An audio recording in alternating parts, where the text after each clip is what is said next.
Hi friends, welcome back to my channel. ఈ వీడియోలో ఇప్పుడే అందిన వార్త. సీనియర్ సిటిజన్లకు అనగా 70 ఏళ్ళు పైబడిన వారందరికీ కేంద్రం మరో శుభవార్త చెప్పిందండి. మరి ఆ వివరాలన్నీ కూడా ఇప్పుడు తెలుసుకుందాము. వీడియోని ఎక్కడ కానీ స్కిప్ చేయకుండా ఎండ్ వరకు చూడండి, అప్పుడే పూర్తి ఇన్ఫర్మేషన్ అర్థమవుతుంది. వీడియోకి అయితే ఒక లైక్ చేయండి ఫ్రెండ్స్. ఇక విషయానికి వచ్చినట్లయితే ప్రధానమంత్రి నరేంద్ర మోదీ దేశ ప్రజలకు శుభవార్తలు వినిపించారు. ఎన్నికల సమయంలో తాము మళ్ళీ అధికారంలోకి వస్తే 70 సంవత్సరాలకు పైబడిన సీనియర్ సిటిజన్లను కూడా ఆయుష్మాన్ భారత్ పథకం కిందకి తీసుకొస్తామని ప్రకటించారు.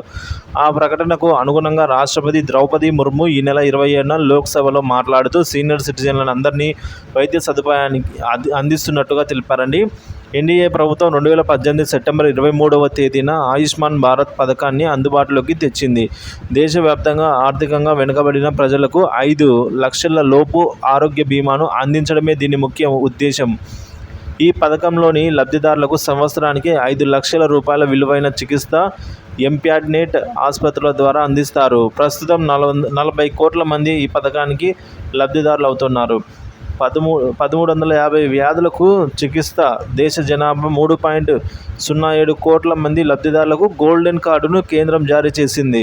ఈ కార్డు ద్వారా ప్రైవేటు హాస్పిటల్లో ఉచితంగా చికిత్స పొందవచ్చు. ఈ పథకం కింద వైద్య పరీక్షతో పాటుగా చికిత్స అందివ్వడం, తర్వాత వైద్యులతో సంప్రదింపులు, ఔషధాలు, వైద్యానికి అవసరమయ్యే వస్తువులు, ఇంటెన్సివ్ కేర్ సేవలు, నాన్ ఇంటెన్సివ్ కేర్ సేవలు, క్లినిక్ సేవలు, ఆహార సేవలతో పాటు ఇతర సేవలు కూడా అందుబాటు అవుతాయండి. మొత్తం 1350 వ్యాధులకు చికిత్సను అందిస్తున్నారు.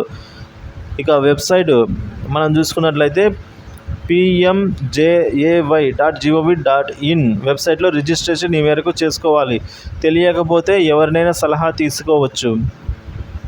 తర్వాత మీకు దగ్గరలో ఉన్న పబ్లిక్ సర్వీస్ సెంటర్ సిఎస్సి లేదంటే మీ సేవా కేంద్రానికి వెళ్ళి అన్ని ఒరిజినల్ పత్రాలను, జిరాక్స్ కాపీలను సమర్పించండి. అక్కడే ఉంటే ఏజెంట్ పత్రాలను ధృవీకరించి రిజిస్ట్రేషన్ని నిర్ధారించి కాపీని అందజేస్తారు. తర్వాత 2 వారాల్లోపు ఆయుష్మాన్ భారత్ గోల్డెన్ కార్డు అయితే లభించడం జరుగుతుంది. సో ఈ మేరకు ప్రైవేట్ హాస్పిటల్స్లో కూడా మనకైతే అనేక రకాల చికిత్సలు ఉచితంగానే చేయించుకునే అవకాశం ఉంటుంది. సో ఇది నిజంగానే సీనియర్ సిటిజన్లు ఎవరైతే 70 ఏళ్ళు పైబడిన వారందరికీ కూడా కేంద్రం ఇది భారీ శుభవార్తనైతే చెప్పుకోవచ్చు.